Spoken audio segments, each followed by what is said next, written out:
பால் இல்லாத டீ ஒரு முறை குடித்து பாருங்க, அடுத்து இதைதான் விரும்பி குடிப்பீங்க. ஒரு சிலர் மதுபான பிரியர்களாக இருப்பார்கள். ஒரு கட்டத்தில் உடல் ஆரோக்கியம், குடும்ப நலனை கவனத்தில் கொண்டு மதுபான பழக்கத்தை உடனே கைவிட்டு விடுவார்கள். புகைப்பிடிக்கும் பழக்கம், புகையிலை பழக்கம் என சில பழக்கங்களை இருந்தாலும் ஒரு கட்டத்தில் தானாகவே உடல் நலம் கருதியோ வீண் செலவு என்பதாலோ அதை கைவிட்டு விடுகின்றனர்.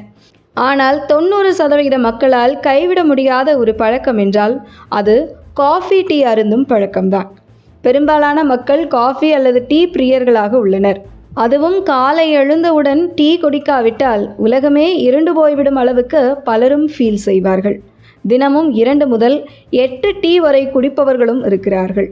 தொழிலாளர்களில் ஒரு சிலர் தினமும் 10 டீ கூட குடிக்கிறார்கள். உணவுக்கு பதிலாக பிஸியான வேலை டீ குடித்து சமாளிப்பவர்களும் உள்ளனர். ஆனால் எதுவாக இருந்தாலும் அளவோடு இருப்பதுதான் நல்லது. நீங்களும் ஒரு டீ பிரியராக இருக்கலாம். அடிக்கடி உங்கள் வீட்டில் அல்லது ஹோட்டல் கடைகளில் டீ அருந்துபவராகவும் இருக்கலாம். ஆனால் எப்போதும் ஒரே மாதிரியான சுவையில் டீ குடிப்பது ஒரு கட்டத்தில் அலுத்து போய்விடும். திரும்ப திரும்ப ஒரே சுவையில் டீ குடிப்பது போர் அடித்துவிடும். அதனால் வித்தியாசமான டீயை குடிக்க சிலர் விரும்புவார்கள். அப்படியானால் இனிமேல் பால் சேர்க்காமல் டீ போட்டு குடித்து பாருங்கள். அதுவும் ஏலக்காய், பட்டை, கிராம்பு ஆகிய மசாலா பொருட்களை தட்டி போட்டு பால் சேர்க்காமல், ஆனால் பால் சுவையை உடைய ஒரு டீ தயாரித்து குடித்து பாருங்கள். இப்படி ஒரு முறை டீ குடித்து விட்டால் பின்னர் அடிக்கடி நீங்கள் இந்த டீயை தான் விரும்பி குடிப்பீர்கள். இந்த பால் இல்லாத டீ தயாரிப்பது எப்படி என்பதை இப்போது தெரிந்து கொள்ளலாம்.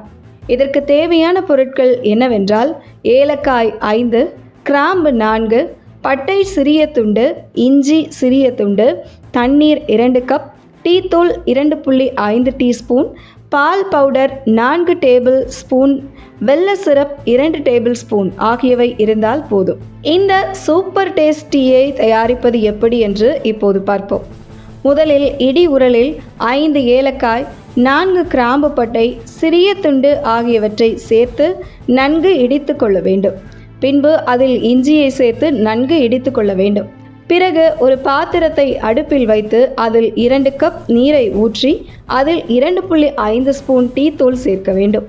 பின்னர் அதில் இடித்து வைத்துள்ள மசாலா பொருட்களை சேர்த்து நன்கு கிளறி நன்றாக கொதிக்க விட வேண்டும். அந்த நீரானது நன்கு கொதித்ததும் அதை இறக்கி வைக்க வேண்டும். அதன் பிறகு ஒரு பாத்திரத்தில் 4 டேபிள் ஸ்பூன் பால் பவுடரை சேர்த்து அத்துடன் கொதிக்க வைத்த டிகாஷனை வடிகட்டி சேர்த்து நன்கு கலந்து விட வேண்டும். பிறகு ஒரு பாத்திரத்தில் இனிப்பு சுவைக்கு தேவையான வெல்லத்தை சேர்த்து 2 டேபிள் ஸ்பூன் நீரை ஊற்றி அடுப்பில் வைத்து விடவும்.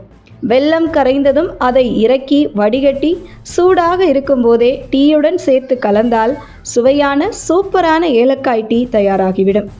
மணக்க மணக்க அந்த சுவையான டீயை குடித்து மகிழலாம். இப்போதெல்லாம் நாம் அருந்தும் டீயில் ஏராளமான வகைகள் வந்துவிட்டன. கிரீன் டீ, பிளாக் டீ, கரும்பு சர்க்கரை டீ, கருப்பட்டி tea, lemon tea, white tea, மூலிகை டீ என பலவிதமான டீ வகைகள் உள்ளன. அதில் இந்த பால் சேர்க்காத ஏலக்காய் டீ என்பது உடலுக்கு மிகவும் ஆரோக்கியம் தரக்கூடியது. அதே நேரத்தில் மணமாகவும் வாய்க்கு ருசியாகவும் உடலுக்கு புத்துணர்ச்சியாகவும் தரும் டீயாகவும் உள்ளது. அதனால் இந்த சூப்பர் டேஸ்ட் டீ குடித்தால் உங்களுக்கு மனநிறைவும் முழு திருப்தியும் ஏற்படும்.